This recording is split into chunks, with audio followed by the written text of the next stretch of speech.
Jackie and I are the co-directors of track and field. And Hey, everyone. we don't think we're going to keep you too long. Sally's going to talk, and probably Jackie and I'll chime in on some other topics. So Sally, if you want to start, I think we're ready. All righty, and first thing I want to say, I see Adam on, and I just want to say thank you to Adam and Albuquerque Academy for hosting a fantastic cross-country event this last weekend. It was very, very well done. Jackie, thank you for all your hard work, and coaches that were there, or you know, and if you're a cross-country coach, thank you too for just a well-run meet, and I just got tears to my eyes, and I'm glad that the cross-country coaches and you guys were the first ones to kick off the season because it went very, very well. So thanks again, and I'm now looking forward to track and going forward. Remember that this season is totally different from any other season. Some of the changes we're going to talk about tonight may be not some changes that you would hope for, but we have been working, I have been working closely with the governor's office, as you guys know, since last March, and we're trying to get to the finish line. And so every sport is going to be a little bit different than this year than it ever has before. So make sure you ask questions, and Jackie, if you can kind of look in the chat as we're going, and if you can answer some of those, that would be great as we're going forward, as Chris and I are going forward with this. So go ahead with the next slide, Nate. Sally, I just want to say thanks for working so hard on this for all of our kids. You're welcome. It has been tough. I'll be honest with you. It's been very, very tough. But you know what? I got a little emotional when that first race went off on Friday in cross country, and when the announcer said, welcome to the 2021 state cross country championships, and just that voice, it just brings back all the hard work that we've done and you guys have done, and never giving up as it came to fruition for kids. So appreciate that. As you know, it is mask wearing the whole entire time. If this changes by the governor by the time the state tournament or any time during the spring season, we will adjust. I do not see this happening though. So you need to let your kids know it's mask wearing the whole entire time. Cross country did a good job with it. There were some pictures that were out there that weren't too good, and I got some stuff I had to deal with this weekend, but by and large, 99% of the athletes did a great job. And I commend the cross-country coaches, because the athletes would not have been able to do what they did Friday and Saturday unless they practiced every day in a mask. And so you need to make sure that you are practicing in a mask, because those are the governor's orders. I would not let them slip from that or change from that to continue to mask wear during practice, because then by the end they'll get used to it and it'll just be second nature to them. So no face shields, no gaiters, and also no exception for nurses or doctor notes that they cannot mask wear. From the governor's office, their medical team, and the NMAA Sports Medicine Advisory, if a kid cannot wear a mask, then they're probably not in a good environment for their health to be around kids in large groups. And so it is best for those kids not to be in this environment at this time. So it is mask wearing for everybody. Next. Important dates that we have. As you know, on Monday, you'll be able to begin practices. Competition is 5 days of practice. You can begin competitions, and I don't even know if we even have a competition schedule yet. We're going to talk about that today. Rosters and schedules due on the 16th. Notice it just says rosters and schedules. We have not said anything about pictures. Picture taking is up to you. Okay, so we're not saying you have to have a picture on Max Preps this year. District track meets for A through AAA, 11th and 12th. And as you see there, the state meet A through AAA is the 17th through the 19th. What this means, and we'll talk about it here shortly, is that we have to split, because the amount of kids, we will be splitting the track meets, 1 day meets for each classification. So that is where the 17th, 18th, and 19th will be. 18th and 19th for district, and then your 4A and 5 should just be 2 days. Again, one day is 4A, the next day would be 5A. Next slide. I did tell you in meetings in the fall that if we were going to have a shortened cross-country season, that we would add the 4x800 relay. If you would like to add it in your meets, that is fine, but we will have an event at state, the 4x8. And that gives those distance runners a little bit more of an opportunity. They had a shortened cross-country season. So we want to stay with what we had told you guys in the fall, that we will go ahead and have the 4x8 meter relay. All right. Next slide. The state meet. This is going to be different, and this is where you need to ask questions. We have to figure out how to minimize the amount of people at a meet, however, maximize participation. We are doing this identical format in swimming because of the nature of the sport, and it's the same as in track. So we will be taking the top 16 times or distances to the state meet. So a district champion will not automatically qualify this year. We can run a district meet, and of course you will get a chance to better your time, but a district champ will not automatically qualify. We will have provisional times. So the times to qualify for state will probably be altered a little bit to make sure that we have 16 people who could probably get that time. And just because they make a provisional mark does not mean that they're going to qualify to state.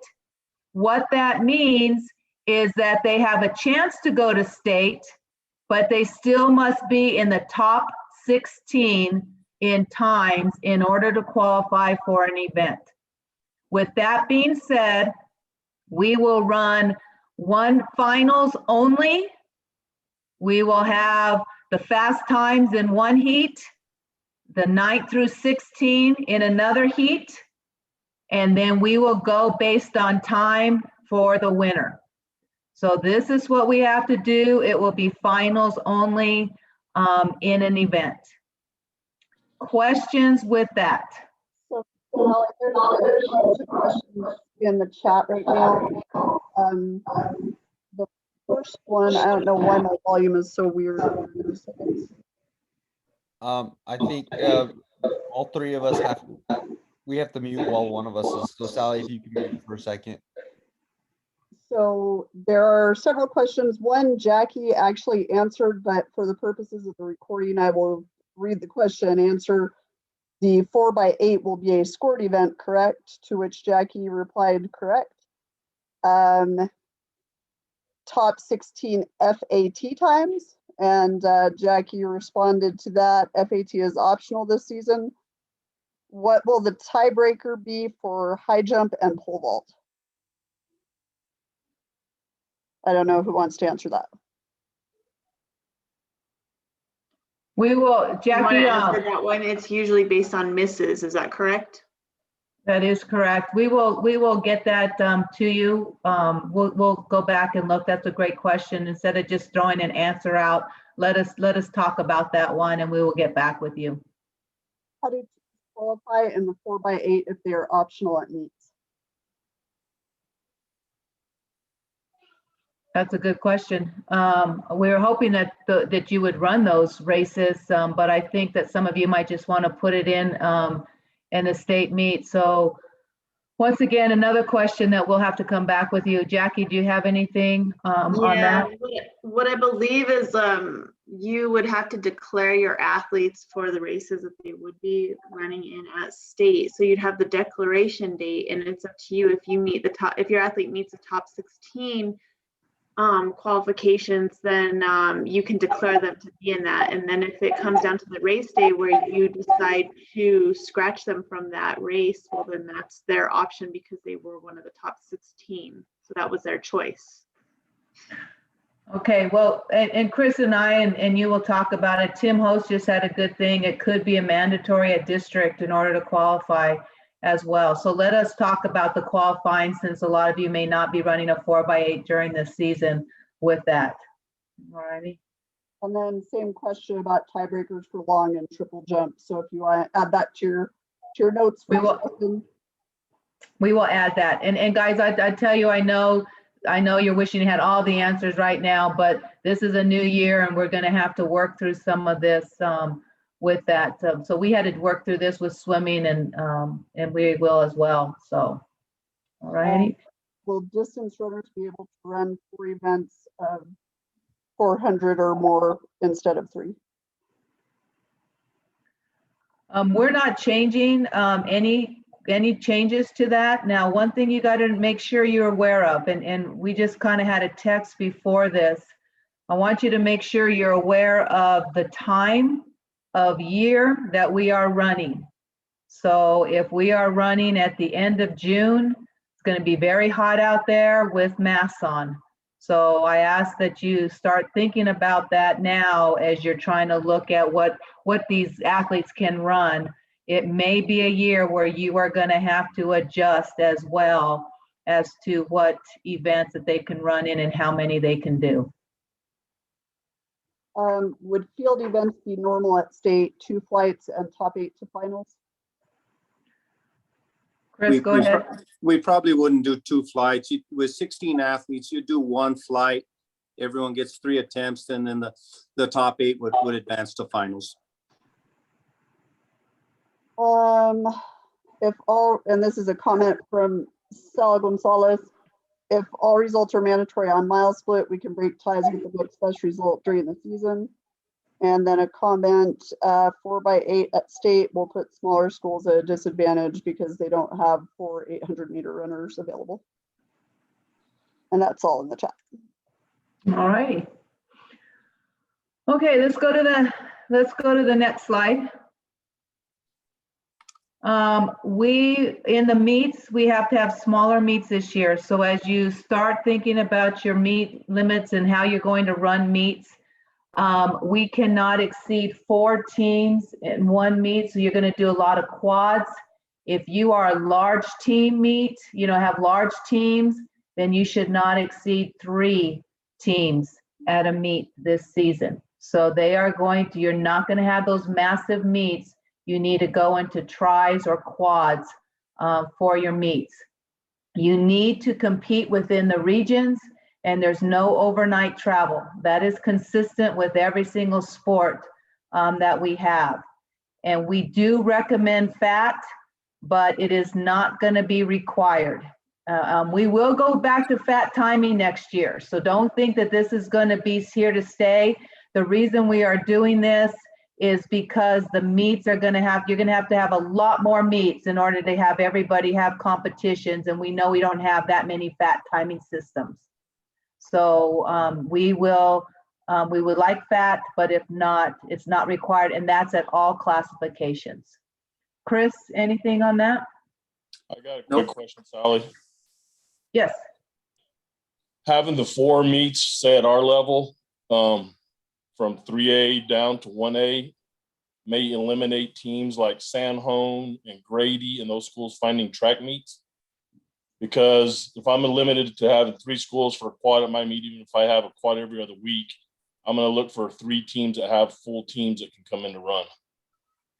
Right, include those guys, Wayne, with you. So when you guys get the logistics, I don't want to micromanage as far as 3 or 4, type thing. If you've got some small schools that have a runner here, runner there, go ahead and include them with you. And so just make sure everybody has a meet, and if a team has 1 kid, 2 kids, 4 kids, bring them in, and they don't have to count as one of your teams. Just let's make it work for everybody. I think you have the idea when we're saying it just cannot be those massive large meets anymore. we've really got to make sure that they're small this year.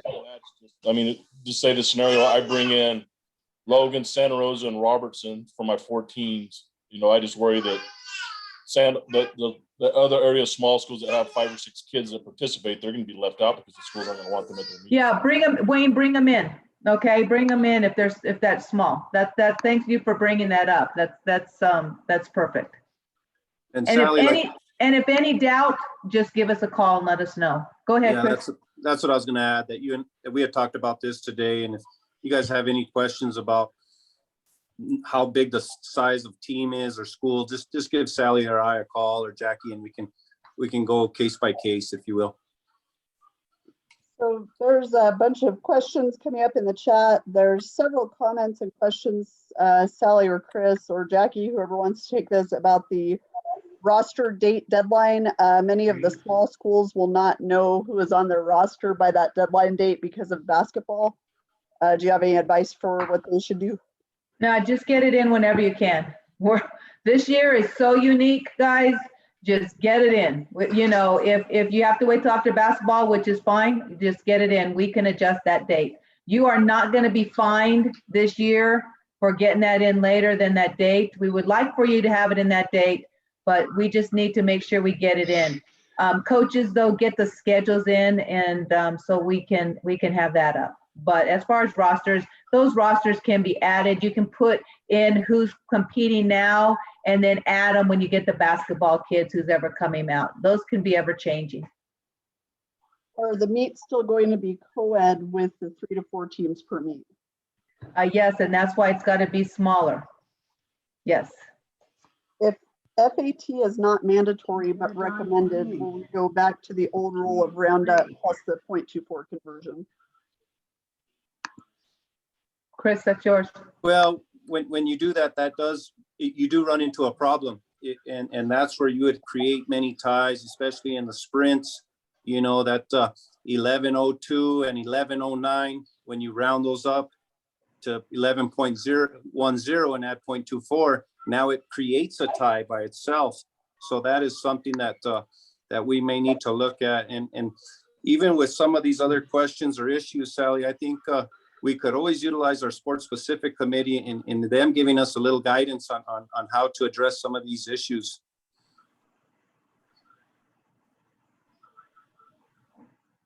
Any other questions? Yes, David. Can I address that?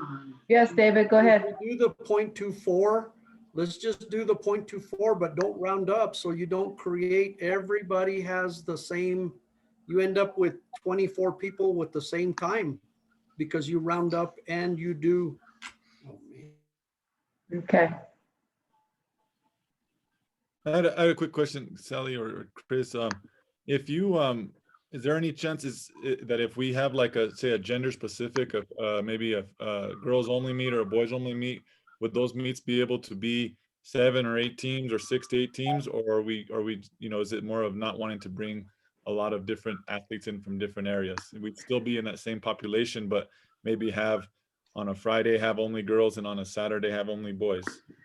You could do that. Just make sure, as you guys said, just make sure to get in your head that it just cannot be those large, massive meets anymore. Okay, that you're going to have ways that you can get it done in one day. You can social distance. You don't have, you know, teams mingling constantly with each other in the stands because there's not enough room. Just look at your facility and figure out what is best. But yes, you could probably bring more teams if it's gender specific. Thanks, Ellie. Ellie, could you define the regions that they will be competing in? Well, it's the same regions as I would talk to your athletic director as you are trying to find meets. They're very aware of what schools are in regions to participate in. So work with your AD to see if that's going to be possible. And if some different schools are going to be possible. We do have some schools that are on borders when it comes to regions, but your ADs are well versed in the schools that we're talking about when it comes to regions. And then Tricia Cox, I don't know what you're referring to. You had said, what about small schools with fewer than 10 athletes total? What was your question? If you would like to unmute and ask. It probably means that you can go to another meet and really not be considered a team. You can get in with another meet and it still be okay. Can they schedule their own meets? Now, you can schedule your own meets. Chris, how do you want these meets? If we need to get a list of meets, what are you and Jackie gonna do with the meets that they start scheduling? We're gonna send out a link to the coaches that they've used before. That way it comes back to us, and we're gonna share that, of course, with mile split with our assigners, our track and field assigners, and then we will post a list of all the track meets on our website. And I do agree with, I'm down here in the chat. I do agree with you about the fat timing. We have a problem because even, for example, Albuquerque Public Schools, they have one fat timing system for all of their schools, and that's at Community Stadium. If they can only have tries or quads, they are not able to have a meet where they can't use the other two facilities to have a meet, and then we cannot put 3 tries or 3 quads together at one stadium. So there are some issues around the state that fat timing is going to be problematic. So I do understand, Kenny and Sal, where you guys are coming from. We're just gonna have to vet it out and see how this works. Well, can I say something, please? You know, if fat time fat time is used at some places and not others, it's good. Drawing the top 16 is not going to be a very valid argument, because some of these people pull Grandpa Jones out of the stands to do the timing. And you can't have equal timing if you don't use the fat. Well, we can, Nate, Nate, you're there, right? I am. Yes. Okay, Nate, put up a survey right now. Yep. Okay. And with the issues right now with tries and quads, and you understand what it's gonna look like this year, the question I want, do we continue with the fat timing rules and regulations? And that's yes or no. So Nate, do we continue with fat timing? And yes or no? And I know the small schools are not using fat timing, so this would probably just be correct 3, 4, and 5A, Chris? Is That's that correct? correct. So That's the only current 3, bylaw. 4, and 5A, if you can answer this question and not A and AA for us, with that fat timing, we continue with fat timing, yes or no? And again, you have to understand the issues with meets and having to have more meets per weekend, and that means we might not have the systems. So go ahead with that, Okay. Nate. Ali, I'm adding it right now as we speak. right now either, though. Bylaws is just mandatory 4A and 5A. What? Is it 4A and 5A? Recommended for 3A? Let's still go ahead and, Chris, is that 4A and 5A? I'd have to check. I believe Rich, Wayne for the my moment, but volume went out. Okay. And Dana, you'll need to release. And then now it clicked out on. Okay, go ahead, Nate, put it up. All right, Dana, you'll need to release this one.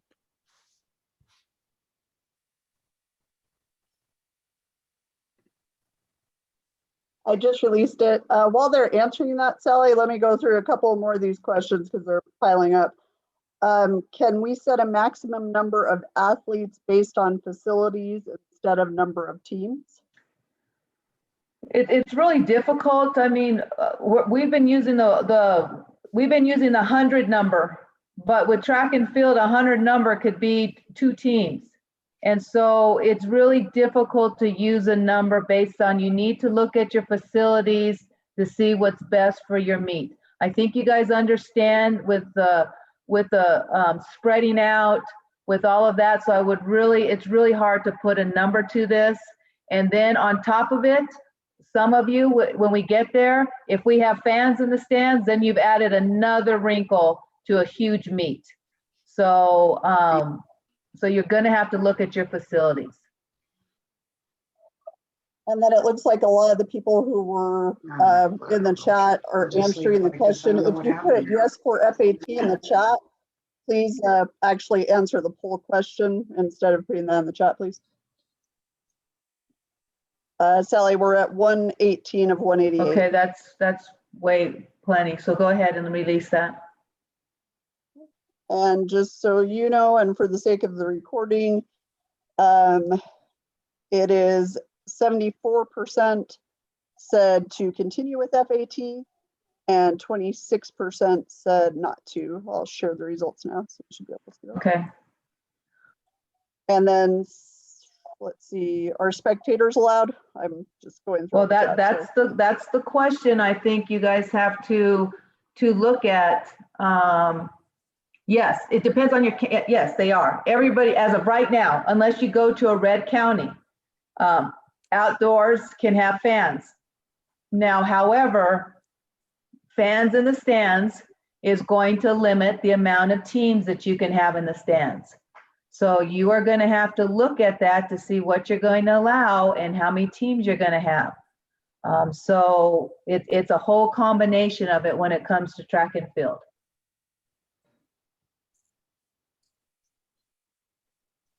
And can I stop sharing those results, Sally? Yeah, yeah. All righty. All righty, next. Okay, we talked about this, 10 varsity meets prior to the district meet, 7 sub-varsity, 7 junior high. So that is the meet limitation that you have. So you have a really good, solid spring season this year. And that is to what we've been saying from the beginning. I just want to make sure the spring had a good, longer season than we're doing in fall and winter. Okay.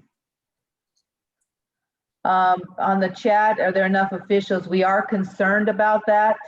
And Chris will go through that. We'll go through that here with officials. Okay, next. Again, one-day meets, social distancing, sanitation's taking place, all of the stuff that we have been talking about, and your athletic directors would know a lot of this, but all of this still needs to take place in track and field. One thing that you need to remember is, I've been saying this from the beginning, we have a start. We are doing okay right now, but it is getting a little concerning because a lot of people are being lax about some of the rules because they're thinking, oh, we're starting and everything's normal. Everything is not normal.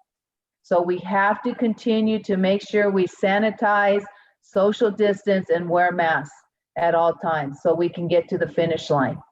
Okay, I'm going to go ahead and turn it over to Chris, and I will remain on here to help out with any questions, but Chris, go ahead.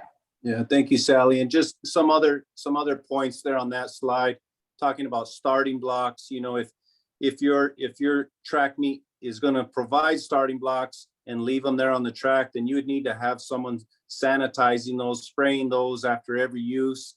If not, if the students or teams bring their own, then they would have to pick those up and remove those themselves. Talking about pits for the high jump and pole vault, I've seen 2 different guidelines. One would be just to spray down those mats after every athlete does an attempt. And I saw another thing where they could put a tarp on there. The concern about putting a tarp for each individual is how are you going to secure that tarp each time? So that might not be the best practice.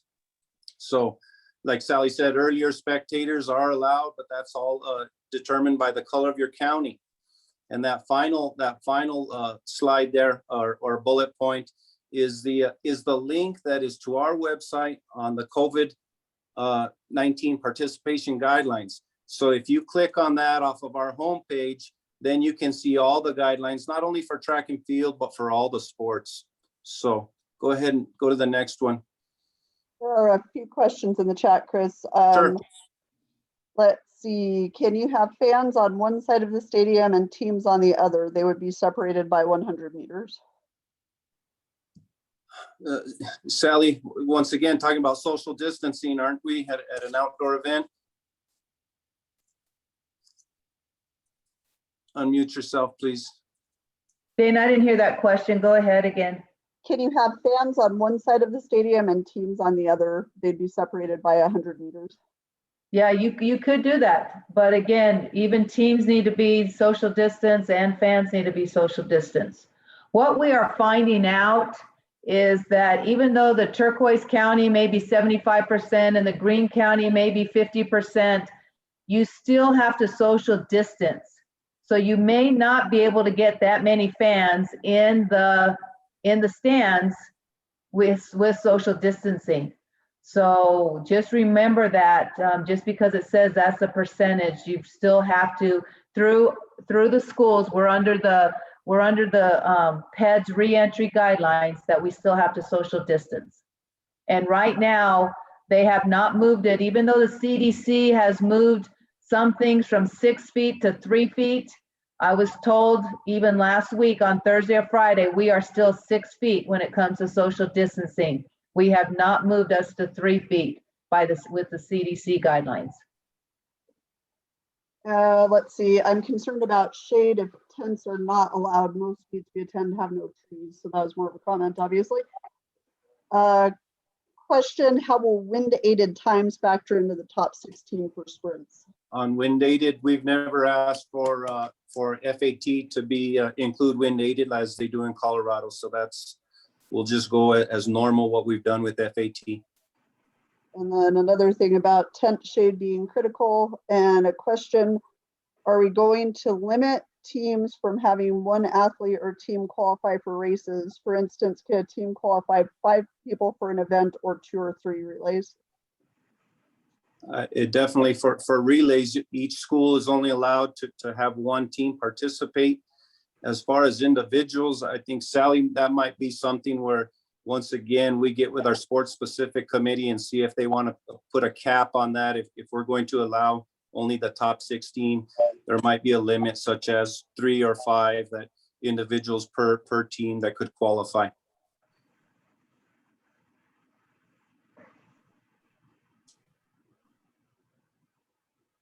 Anything else, Dana? Nothing else in the chat. Okay, let's go to the next slide. Next slide, please. You got it. Last year was going to be our first year. We actually did have a few track meets very early on. We do have track and field assigners that will find officials for you. As Sally mentioned, we are anticipating a greater number of track meets this year if we're going to be limited in the number of schools that can participate. However, if you do plan on having a track meet, you would need to contact these people in your area, and they're going to help you find an official. We are concerned that we might not have enough officials. If that's the case, I think you would need to contact, of course, the assigner in our office, and we would make accommodations. And Chris, if I may, if anybody on this who is not already a track official is interested, we'll be having an online track and field officials training on Wednesday night at 5:30. If you're interested in that, please send me an email. This is Dana, sorry. Please send me an email and I will forward you the Zoom information for that clinic. Next, please. This is just some information that I have that you can look at our homepage for track and field. We have the bylaws on there, rule changes. We will have a list of certified officials. The clinic, today's clinic, we can either have a recording or I'll put the PowerPoint slide up there for you guys to review throughout the season in case you missed any of this information or want to go back to refer to it. But we will post that on our track and field homepage. Next. There's a question, in the straight lane events, do we need to have empty lanes for social distancing purposes?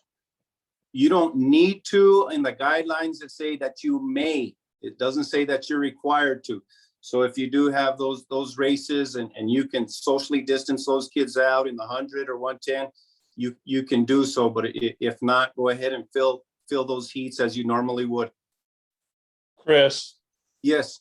Going back to those guidelines, I think I mentioned before, and I'm hoping it's just a clerical error, because it actually says relays are to be run in all lanes only, which is impossible for most schools for the 800 relay, and it's impossible for any school for the mile relay. So I hope that's just a clerical error.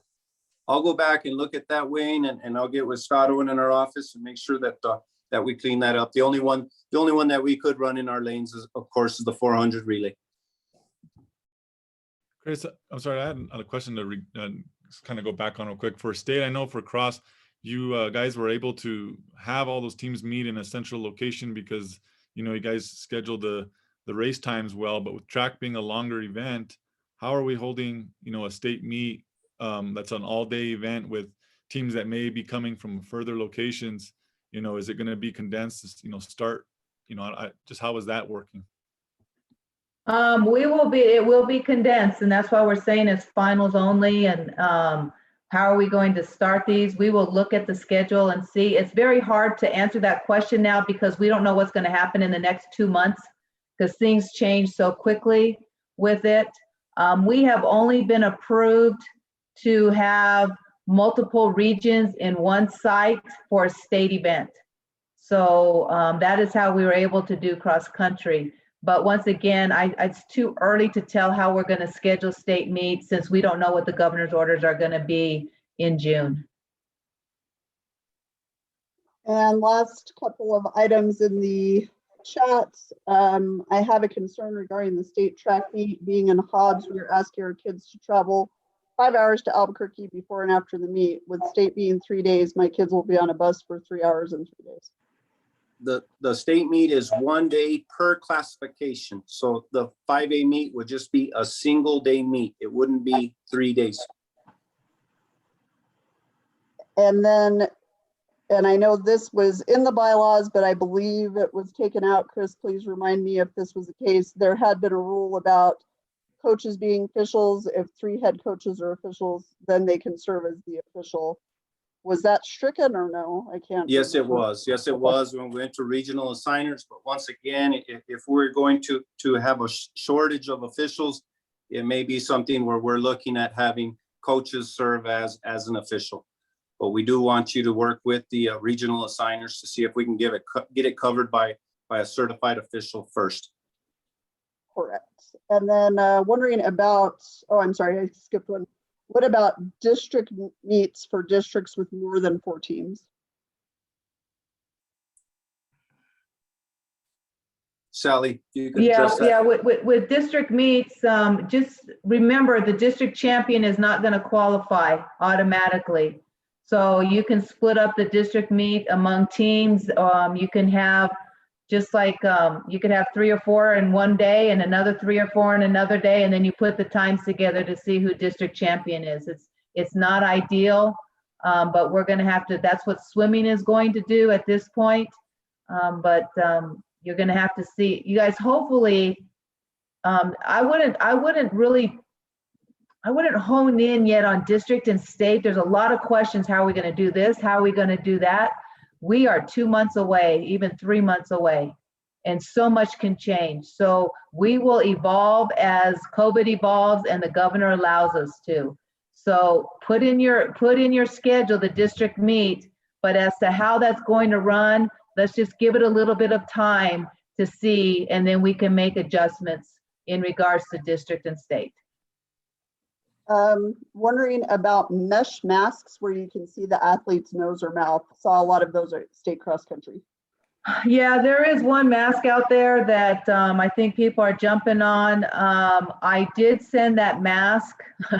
Ironically, about 2 weeks ago, I did send the link to that mask to the Dr. Scrace in the governor's office. And he emails me back and he says, boy, that's an expensive mask. That's what he emailed me back. And I said, oh, I know about the expense. I just want to know if it's right or not, if we can use it. And his response to me is it's very hard to tell because he hasn't seen it.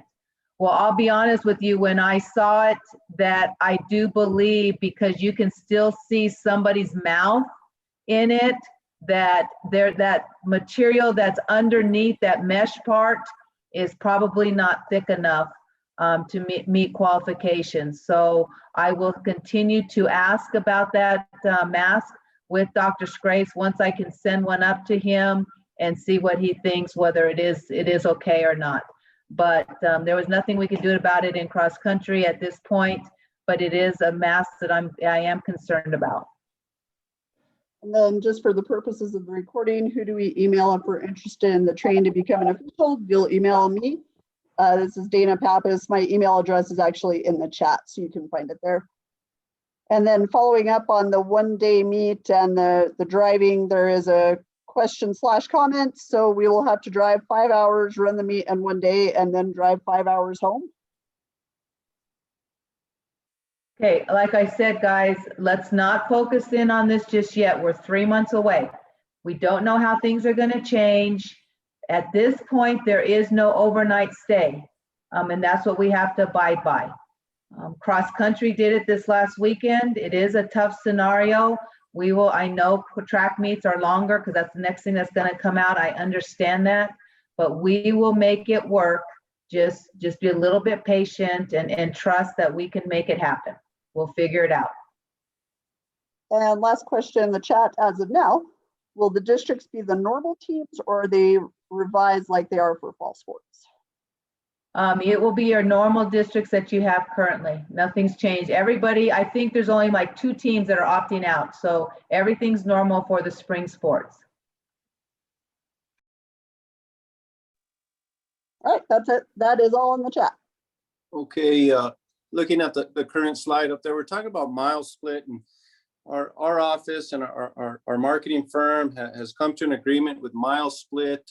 And what we're doing now is having everything into one platform. I know we've heard from many of you in the past that you had to have an account for athletic.net, a direct athletics account, a Go Runner, whatever it might be, runner card. Everything's going to be on one platform now. And with Mile Split, they're here to help you guys. And they're going to ask that all of your meets be set up through them. And they're here to help you guys. And just the next couple of slides are going to give you some information on how you do that.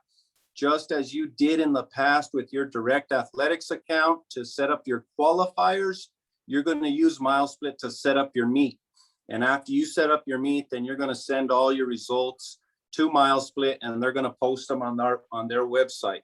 And we're going to be working with them as well on maybe having a top 16 list or a qualifiers list, whatever it might be. But we're trying to streamline this for you guys, that you don't have to go to all these different places. And once again, I sent the information to you guys a couple weeks ago, but we will have this information on our homepage if you have any questions on how to get that started. Let's go ahead and click that next slide. And once again, it's just very similar to what you did with direct athletics, putting your roster in there, your team, choosing the athlete, choosing the event in which he participated in, their times, where they received that time, and then it's all going to be under one platform. Next. Chris, do meets have to use the high-tech software? I don't know if you have to use high-tech or if you can use another form, but on the next slide, you'll see Jeffrey's information, and he can answer those technical questions better than I can. And he's ready to go if you have any questions. Like I said, that information is going to be on the track and field homepage, and it's going to be in these PowerPoints on the Rules Clinic. Next, please. Or if there's something in the chat. There is. Sorry, I couldn't unmute. So this isn't regarding Mile Split. It's a question, I believe, just about the timeline. I'm very concerned about the length of this season ending in June. We have lots of military senior students and custody issues in the summer. Is there any chance to shorten the season to the first weekend in June? Guys, this is where we're coming from. First off, I know there are some that are concerned about the length of the season. What was told to us was that the spring sports wanted a good solid season. If we have basketball ending the middle of May, and all of a sudden you're saying, okay, we're going to shorten the season to the beginning of June, you are not giving those winter sport athletes any time to run their spring season. They would be ending basketball mid-May, and then beginning of June, they would not even have 2 weeks before track and field ends. And it's just not fair to those multi-sport athletes that didn't get a run track last year. And so I do understand that some seniors may opt out. I understand that some seniors may run through mid-May and then say, forget it, I'm leaving. But we need to give kids the opportunity to run track that truly want to run track. So our calendar was voted on by our board of directors, and our membership, our athletic directors have weighed in on it. So we will stick with the same calendar that we have.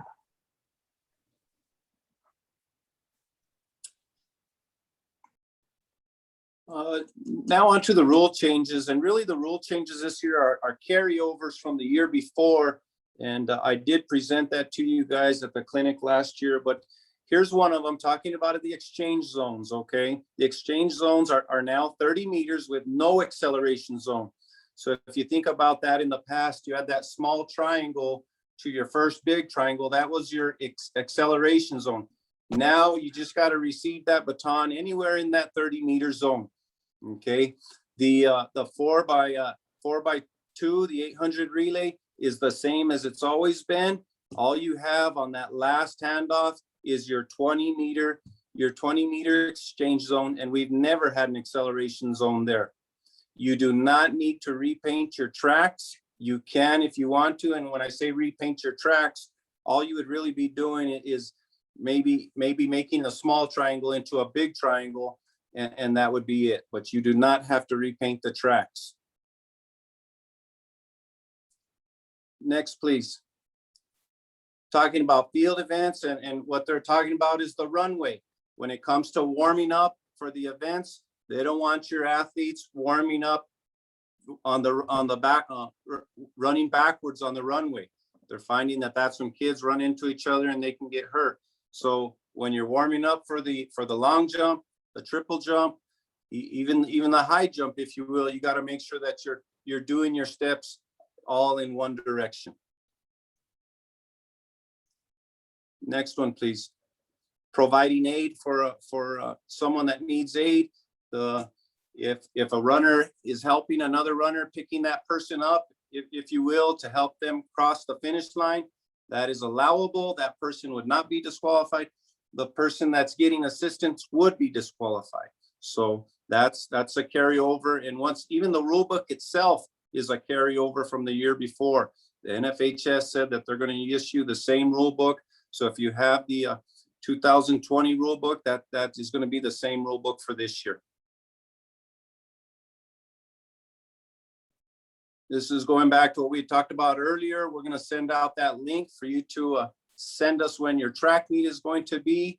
We're going to share that with our track assigners, so in hopes that they can get an official for you. We'll put it on our webpage, and we'll also share that with MileSplit so they can start building the platform for you guys to make it easier to conduct your meets.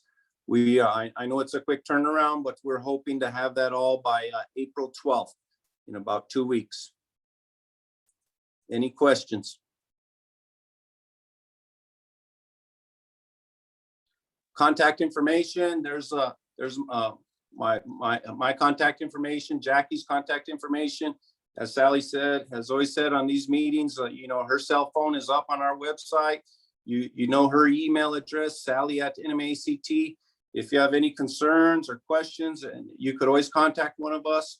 And really, in talking with Sally and Jackie in the office, we, more than anything, like Sally was saying, we just want to get the season rolling. We can figure out the logistics of what postseason or qualifying and those things will be, and maybe even using the sports specific committee. But we just wanted to get you guys going and give you some guidance at this point. Sally, anything else? Yes. Chris, this is Vance Lee. Yes, Vance. There's probably an officiating question, but coaches probably need to hear it. Will face masks be dealt with from a uniform standpoint, or is there a different way to do that? We will come back up with those guidance like we're doing with every sport, but it would be probably with the uniform when it comes to track and field. Thank you, Sally. Thank you, Chris.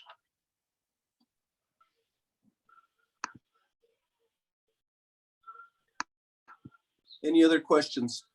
Yes. football players required to wear a mask? Yes, sir. Well, they're not. And If they're not, then I need to know about it. well, Please. if you watch any of these football games, you see many of them not wearing masks at all.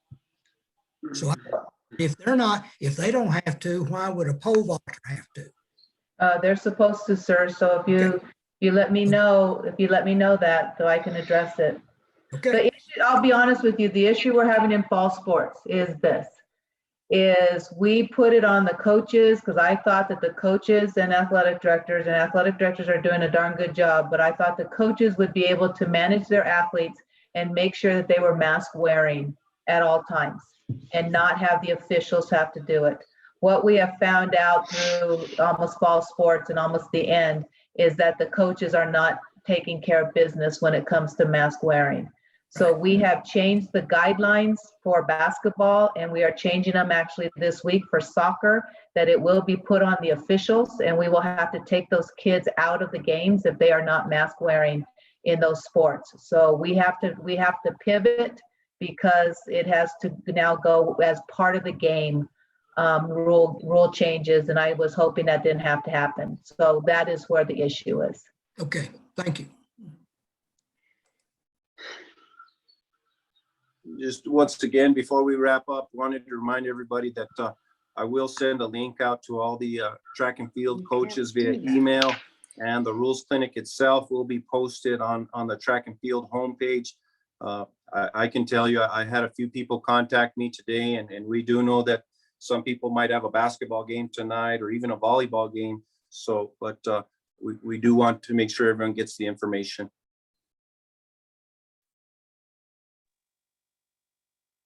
Is summer basketball going to be put on? Sally, I do have one more question. This is Forrest Becker.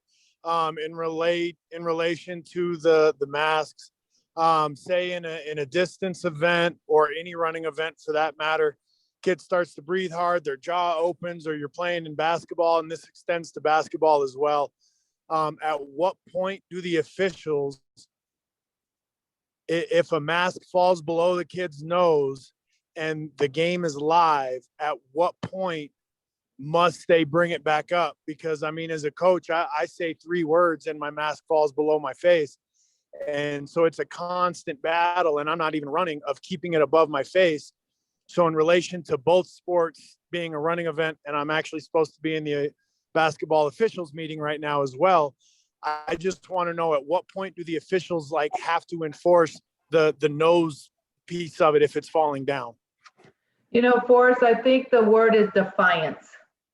You can tell when somebody is defiant and not going to wear the mask versus it falling down. I run 2 every day, and sometimes when I'm breathing hard, of course, your mouth opens and it comes off your nose a little bit, and then I have to put it back up. But a defiance is when that mask is under their chin, below their mouth, and there's no attempt to even wearing that properly, or no attempt to even having that mask fit properly. You can tell the difference between the two. And in the sport of basketball, if they do not put it up when the play stops and put it up, then that's when you need to talk to them about it. Sally, you're exactly correct. It's really obvious, and you keep telling them mask up, mask up. I mean, it was all season long in volleyball, and it was very obvious, and we took care of it very quickly. Turned to the coach, and it'll be administrative yellow, coach. Just something. Yeah, we'll have to, like I said, we'll have to put it on the officials to do something, but we do have to. We have to address it now with the officials taking charge. Would it be possible at some point to have like a class A, 2A, 3A track meeting so we could talk about scheduling with the issues that we have with small schools? Yep, I can get that taken care of. I will put that together. Thank you. For you. I will get a Zoom and we will do that and have that ready for you guys. So we'll do it this week. Take care of that. Thank you. Great, thank you.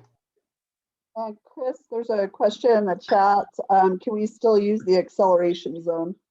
It's all within that 30 meters. You have to receive the baton within that 30 meters. You Why does cannot, it do that? you cannot excel prior to that. So that's as far back as you can stand at that first mark.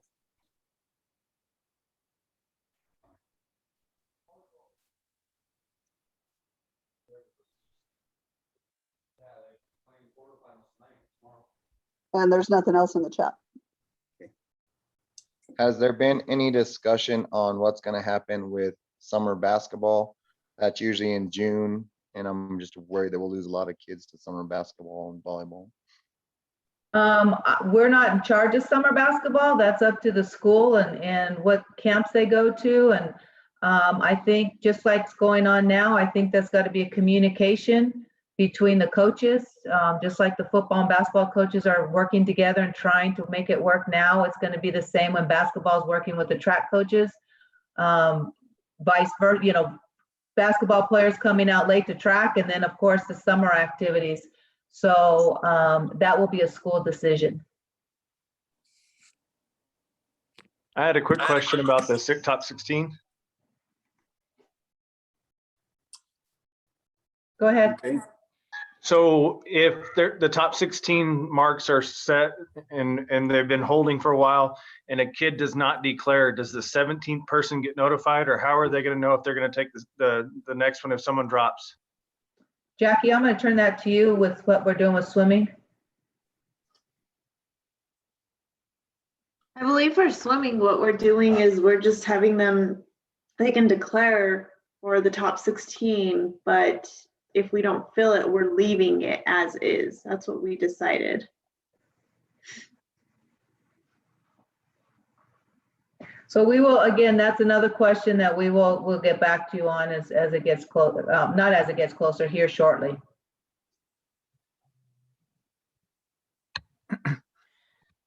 So this is Sal Gonzalez. I was wondering then if a kid declares, would we be using like the NCAA rule where if a kid declares and then they scratch because they say they're injured, are they then done for the meet? Like I said, Sal, let us go through some of this real quick. I will be honest with you, with volleyball and basketball, all the winter and fall sports, that this has been, a lot of these are great questions that we need to vet out, that we need to get to you. So if you have any other questions that we need to think about for the state meet, please email Chris, and then that way we can have all of that to you for the state meet. We wanted to really hurry up and get this rule clinic too, so you guys could start scheduling meets and getting going, knowing that we really got to see what happens here with the governor's orders as well.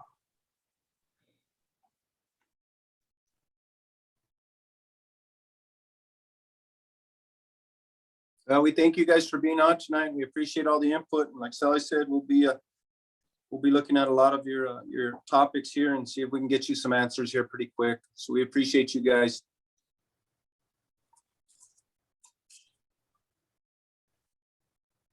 If that's it, is that it, Sally? Yeah, I just want to say one last thing, guys. I just want to say thank you from my desk. It has been a trying year. Some of you, of course, have been not involved as much with track as you're waiting till the spring. And my whole goal throughout this whole thing was to have a good, solid track season. It's not ideal. Ending in June is not ideal. Some of you are already tired because you've been trying all year to do online learning and what's going to happen and all the emotions back and forth. But the kids need you, and I appreciate you not giving up. I appreciate you giving them a good, solid season, because they missed out last year and they're just hungry to be with you as coaches. So thank you so much for hanging in there. We got a few more months, and if we just continue to hang, and then hopefully next year we're back to normal. But I just want to say I appreciate you more than you know, and thanks for everything. So hope you guys have a great night. Thank you. Thank you, guys.